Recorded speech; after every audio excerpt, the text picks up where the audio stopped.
Ward number 11 માં ભાજપના ઉમેદવાર રક્ષિત કલોલનું ફોર્મ મંજૂર થયું। કોંગ્રેસના ઉમેદવાર મથુર માવલિયાએ ઉઠાવેલા તમામ બાધાઓ ફગાવવામાં આવ્યા। 9 તારીખે રાજીનામું આપ્યું અને 13 તારીખનું લેટર રજૂ કરતા વાંધો ઉઠાવ્યો હતો। ચૂંટણી અધિકારીએ ફોર્મ માન્ય રાખતા કોંગ્રેસ ભાજપ વચ્ચે હવે ટક્કર થશે। ડીએલઆર કોંગ્રેસ કચેરી કે જ્યાં મનીષાબા વાળા અને ભાજપ ઉમેદવારના ટેકેદારો આમને સામને આવ્યા।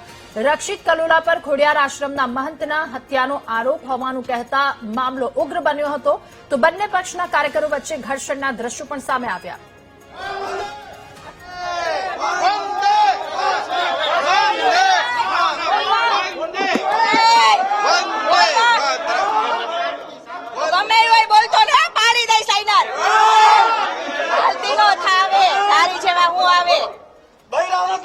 વોર્ડ નંબર 11 માં જે ભાજપના ઉમેદવાર દ્વારા રક્ષિતભાઈ કલોલાએ જે દાવેદારી કરેલી હતી એ ફોર્મમાં વોર્ડ નંબર 11 ના માલવીભાઈ દ્વારા જે ઉમેદવારી જેમણે કરેલી છે એના દ્વારા કોંગ્રેસ દ્વારા અમે જે વિરોધ લીધેલો હતો કે જે પોતે સરકારી એડવોકેટ હતા।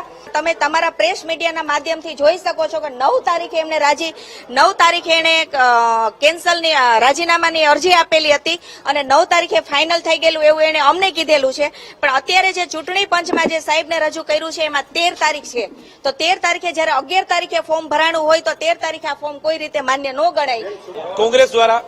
કોંગ્રેસ દ્વારા જે વાંધો લેવામાં આવ્યો એ સંપૂર્ણપણે કાયદાથી વિરુદ્ધનો, એટલે હું તો કાયદાનો માણસ છું એટલે કાયદાની વાત કરીશ કે જે કાયદામાં જોગવાઈ નથી, જે કાયદામાં પ્રોસિજર નથી, એવો બહુ ખોટા વાંધાઓ લેવામાં આવ્યા।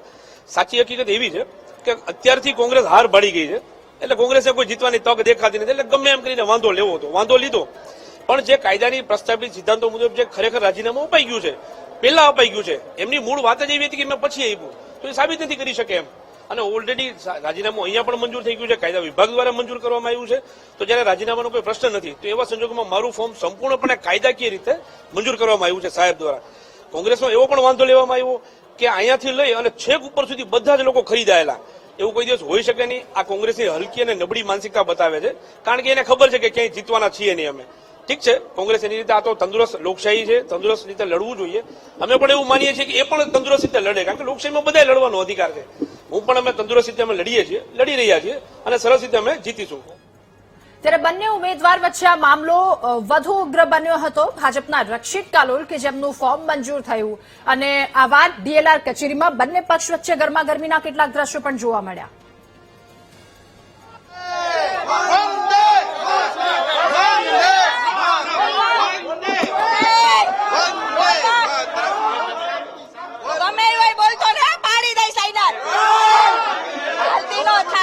તારી જેવા હું આવે